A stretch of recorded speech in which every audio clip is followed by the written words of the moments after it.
अस्सलाम वालेकुम मेरे अजीज़ दोस्तों, बुज़ुर्गों, साथियों, माँ बहनों। मैं मोहम्मद अब्दुल हक खमर, तहरीक मुस्लिम शब्बान का वाइस प्रेसिडेंट। आज आप तमाम के रूबरू आने का मेरा मकसद यह था कि इलेक्शन का पीरियड शुरू हो चुका है और अब सिर्फ 5 दिन इलेक्शन का कंक्लूड करने का टाइम बाकी रह गया है।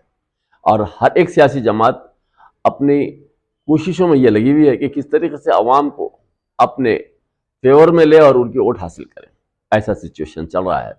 ऐसे सिचुएशन में मैं देखा कि जो बीआरएस जमात है, जो कि बीआरएस इनडायरेक्टली तो वो बीजेपी की जमात है, जो कि लोगों को तमाम को मालूम है, और अलायंस जमात जो किसका काम कर रही है ये तमाम हिंदुस्तान जानता है। अलायंस जमात भी किसके साथ मिली हुई है। तो ये दोनों के तरफ से कौम के लिए, जब हमारे जो माइनॉरिटीज की बात है, इसके लिए कारामद साबित नहीं हुए, ना तो बीआरएस हुई ना अलायंस जमात हुई मुसलमानों के लिए। आज इलेक्शन के पीरियड के सामने, जबकि आज का जो सिचुएशन है, हमारे केटीआर साहब, केसीआर साहब, कविता और हरीश राव और ये तमाम के तमाम इस तरीके से बुला के मुसलमानों के स्कॉलर्स को बुला के हमदर्दी का मुजाहरा करने की कोशिश कर रहे हैं, जैसा कि ये जिसको बिठा के बैठे पहले से वो लोग वक्फ प्रॉपर्टीज के लैंड ग्राबर्स हैं, जिसको बिठा के स्कॉलर समझ रहे, और वैसे लोगों को बिठा के इतनी हमदर्दी का मुजाहरा करते हुए ये चाह रहे हैं कि इससे अवाम के अंदर ये मैसेज जाए और मुसलमानों की वोट हासिल कर सके। और ये बिल्कुल होने वाली बात नहीं है। उसकी बुनियादी वजह यह है कि आप 9.5 साल में आपका जो माजी रहा, आप जिस वक्त फॉर्मेशन हुआ तेलंगाना, उस वक्त क्या आपके कैडर को बुला के आप तैनाती इजलास रखा? क्या मुसलमानों के साथ या हिंदुओं के साथ या सिख के साथ या क्रिश्चियनों के साथ क्या आपने इंसाफ करते हुए आपने शुक्रिया अदा किया कि आप लोगों की मेहनत की बदौलत केसीआर साहब यानी कि अपने तरफ से ये बताए कि आप लोगों की मेहनत की बदौलत तेलंगाना आया? जिस तरीके से तेलंगाना आया उस तारीख से लेके आपने बिल्कुल ऐसा नजरअंदाज कर दिया अपने अपने कैडर को जो रोजे अव्वल से आपके साथ थे। क्या वो रोजे अव्वल से जो आपके कैडर आपके साथ था, क्या उनके साथ आपने इंसाफ किया?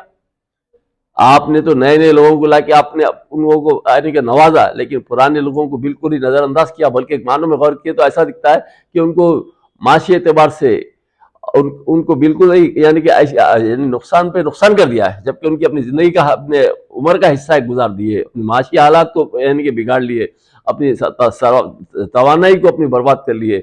जो उनकी उम्र थी वो बर्बाद हो गई, लेकिन आपने कभी उन लोगों के वेलफेयर की बात नहीं सोची। केसीआर साहब ना, केटीआर साहब ना, कविता ना, हरीश राव, कोई नहीं सोचा। हरीश राव की तो मिजाज ऐसी है कि कोई अगर आदमी जरूरत में जाके अगर माइनॉरिटी का आदमी बात करे तो उन्हें इधर बात करते रहता, उनका चेहरा उधर रह के बात करते रहते। ऐसा महसूस होता है कि उसकी कोई अहमियत नहीं है, उनको माइनॉरिटी से बिल्कुल हमदर्दी नहीं है।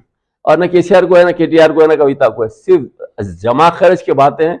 क्या जिस वक्त ये लोगों ने बात किया था, क्या आज तक के क्या आपने 12% की जो वादा किया था 12% का वादा पूरा किया? क्या कमिश्नरेट देने की बात की थी? क्या कमिश्नरेट दिया? क्या जुडिशरी पावर देने की बात थी? जुडिशरी पावर दिया? आपने जुमला नुकसान के सिवा आपने कोई फायदा नहीं किया, ना कौम के साथ ना इंसाफ किया, ना सिवाय नुकसान के फायदा नहीं किया। आपके पास 77,000 चिल्लर जायदादें थे वक्फ की, जो क्या आपने जो वादा किया था कि वक्फ की जायदादों का तहफ्फुज करूंगा, आपने तहफ्फुज किया? 77,000 जायदादें घटते घटते आज 22,000 पे आ गई। 55,000 जायदादें किधर गई? आपके इंस्ट्रक्शन पर एमआरओ ने वक्फ के जायदादों के ऊपर धरनी पोर्टल को अपने ख्याल से अलॉट करके उसको फिर पट्टे में कन्वर्ट करके तमाम वक्फ के जायदादों को इस तरीके से आपने तबाह किया। आपने रिकॉर्ड रूम को लॉक करके पूरे मुसलमानों के जायदादों को नुकसान पहुंचाया। उसी का नतीजा है कि आप सुप्रीम कोर्ट में आपने जीता। जो 1654 एकड़ 32 गुंठे जो जमीन थी हुसैन शाह वली की जागीर की, वो तमाम चीज आपने किसी 1 लाख ने 1.5 लाख करोड़ की प्रॉपर्टी थी और कौम की प्रॉपर्टी थी, उसको आपने नुकसान पहुंचाया। आज क्या सूरत से आप मुसलमानों से आप वोट हासिल करना चाहते हैं, जबकि आपने कभी भी हर हर एक जगह पर बीजेपी के हर वो उसके अंदर आपने प्रेसिडेंट के लिए आपने सपोर्ट किया, ट्रिपल तलाक में सपोर्ट किया, हर एक मामले में आपने बीजेपी की सपोर्ट की। और आज आपकी तरफ से ऐसा इजहार कर रहे हैं कि मुसलमानों की हमदर्दी। आपने मुसलमानों की हमदर्दी क्या किया सिवाय बर्बादी के?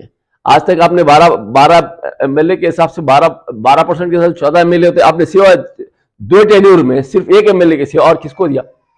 आपने 12% के हिसाब से क्या कोई पोजीशन दिया? आपके पास जो जुडिशरी में आपको जो देना चाहिए था, जुडिशरी में आपने किसी मुसलमानों को नहीं दिया। यहां तक कि आपके वाइस चांसलर्स के अंदर जो 11 वाइस चांसलर्स थे, उसके अंदर वाइस चांसलर्स के अंदर आपने 1 मुसलमान को नहीं दिया। पब्लिक सर्विस कमीशन में हमेशा 1 या 2 मुसलमान रहा करते थे, उसमें आपने नहीं दिया। हर जगह पर आपने सिवाय मुसलमानों के साथ नाइंसाफी की और कुछ नहीं किया। लेकिन आपका इजहार यह है कि मैं लोगों के साथ हमदर्द हूं। आपने क्या हमदर्दी की? सिवाय आप हमारे कौम के लोगों के साथ नुकसान पहुंचाने के फायदा नहीं पहुंचाया। इस तमाम चीज़ों को सामने रखते हुए मैं हमारे अवामुन्नास से बिलखुसूस, यानी कि BRS हो या मिसाल के तौर पर BRS की अलग जमात हो, ये लोग कौम के हमदर्द नहीं है। आप देखिए राजा सिंह के साथ, यानी कि उसको मुकाबले में कोई, यानी कि अपने अलग जमात का कोई MLA कोई खड़ा हुआ नहीं है, लेकिन मुसलमान अजहरुद्दीन खड़ा हुआ है, तो उसको हराने के लिए, एक BRS को जिताने की खातिर अजहरुद्दीन को हराने के लिए एक को खड़ा किया गया है। तो इसका मतलब ये है, ये लोगों की एक साजिश ये है कि हम ठेकेदार रहे मुसलमानों की, हम ही पार्लियामेंट असेंबली में हम ही रहे और दूसरा MLA मुसलमान बन के ना आए। अगर आने वाला है तो उसको किस तरीके से हराना ये देखना चाहते हैं। और उसके साथ MIM का ये सोचना है कि अगर कोई MIM का BJP का कोई आदमी पुकारने वाला, गालियां देने वाला है, तो उसको दिखा के मुसलमानों की वोट को डरा डरा के हासिल करें। ये आज वो टाइम नहीं है। आज ये इलेक्ट्रॉनिक दौर है, लोग सोशल मीडिया देख रहे हैं, कौन क्या है क्या नहीं है, तमाम का अंदाजा है लोगों को। और इलेक्शन में ये हकीकत सबके सामने खुल के आ गई है। जो लोग खौफजदा हैं, जो हमारे अलग जमात से, कि भाई ये सामने वालों को अगर मालूम होगा कि हम इनकी वोट नहीं डाल रहे तो फिर बाद में हमारे को 5 साल अजाब में रहेंगे हम, तो ये जो खौफ की हालत है, ये आप अपना खा के अपना पी के किसी के खौफ में क्यों है? क्या जरूरत है हमारे खौफ में रहने की? ये जो भी करते हैं, जो आदमी उनकी नहीं सुनता है तो उसको रोल शीट ओपन कराते हैं, नहीं अगर कोई सुन लिया तो उसको फिर रोल शीट बंद कराते हैं। जो आदमी अगर नहीं बोले तो उसको किस तरीके से क्रिमिनल केसेस में बुक कराना है कराते हैं, या उसकी कोई माशी हालात को अगर पेट के ऊपर लात मारना है तो उनके कारोबार को बंद कराते हैं। ये इनके अपने जो हमेशा की चाल है। ये तमाम लोगों को मालूम है कि मजलिस इत्तेहादुल मुस्लिमीन की तरफ से किस तरीके से लोगों को नुकसान पहुंचाया जाता है। ये तमाम चीजों के सब चीजों को ये मालूम रखते हुए लोग ये खौफ में है कि कल के दिन ये लोग फिर अगर वैसे रहे तो फिर बाद में प्रॉब्लम होगा।